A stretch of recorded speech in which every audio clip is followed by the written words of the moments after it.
Scream was a spine-chilling parable on the dangers of horror movie desensitization, but beneath all the cinematic commentary, there actually was a real-life murder spree that inspired the slasher flick. Screenwriter Kevin Williamson was first moved to write the film after seeing news coverage of a murderer known as the Gainesville Ripper. He was so spooked by the story that he armed himself with a butcher knife and called a friend, who started laying it on thick about horror genre tropes.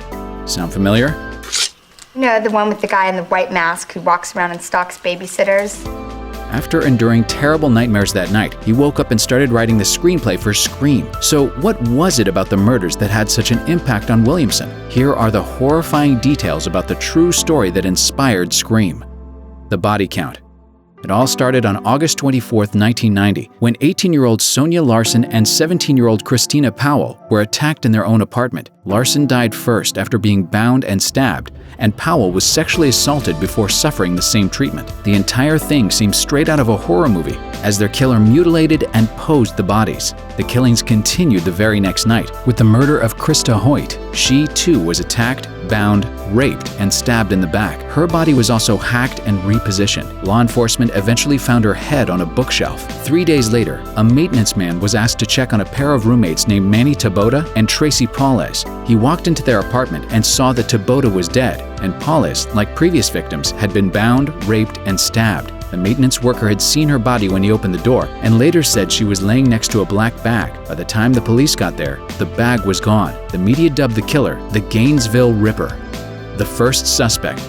It wasn't long before authorities made their first arrest. University of Florida student Edward Lee Humphrey was taken into custody on August 30th on completely unrelated charges of assaulting his 79-year-old grandmother. Humphrey had stopped taking his medications for bipolar disorder and started carrying a knife with him on supposed secret missions. On the same days as the murders, Humphrey was reportedly acting bizarrely, making serious threats and brandishing knives he'd hidden under his clothes. Another college student even told police they talked about what it would be like to dissect humans, and the killings stopped while he was in custody. However, Humphrey's DNA didn't match what was found at the scene of the crimes, and Humphrey was released, free to reclaim his life.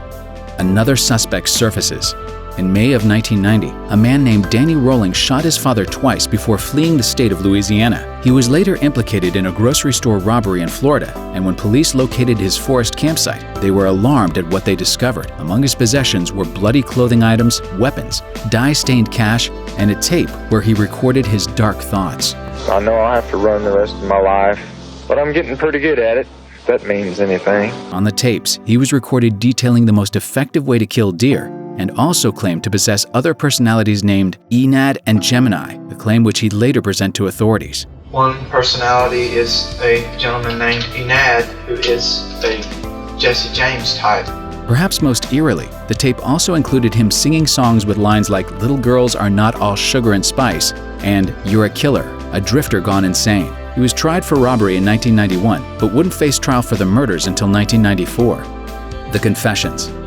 A month before Rolling was due to go on trial, he buddied up with another inmate named Bobby Lewis. Rolling spilled all the details of the Gainesville murders to Lewis, and when it came time to talk to investigators, he would only do so through his new friend. Through Lewis, Rolling not only confessed to the murders, but he also claimed he hadn't finished his mission before being apprehended. He had wanted to kill a total of 8 people, rather than 5. He then pled guilty to the murders in court. I've been running from first one thing and then another all my life.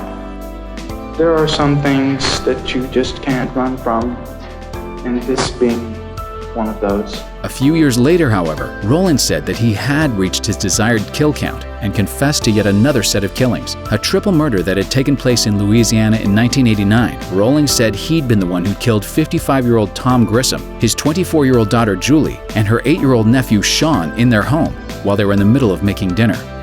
The mindset. One of the most frightening things about Scream was how cavalier the killers were about claiming people's lives. See, it's a lot scarier when there's no motive, Sid. That, too, was drawn from these real-life slangs.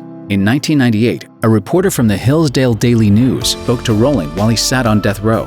And while he refused to comment directly on his own actions, he did share some of his opinions on the role serial killers play in society. He said that society was filled with hypocrisy, giving medals to soldiers who killed, while condemning the serial killer who took matters into his own hands. He went on to suggest that society should start a hunting season, where serial killers were allowed to thin the herd as a means of satisfying their natural instincts to harm other humans.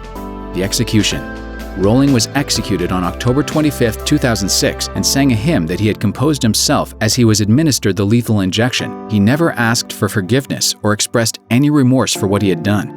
Don't let the evil in, and the evil just took over. And while the shock of the murders he committed has since subsided since his execution, the community of Gainesville hasn't forgotten what happened. A mural is still painted on a wall on Southwest 34th Street to commemorate the names of the victims. In 2015, the city held a memorial service for the slain students on the 25th anniversary of their deaths. The surviving families of the students sat with the law enforcement officers who put an end to Rolling's murder spree. And because of the enduring presence of Scream, people won't soon forget the true tragedy that inspired it.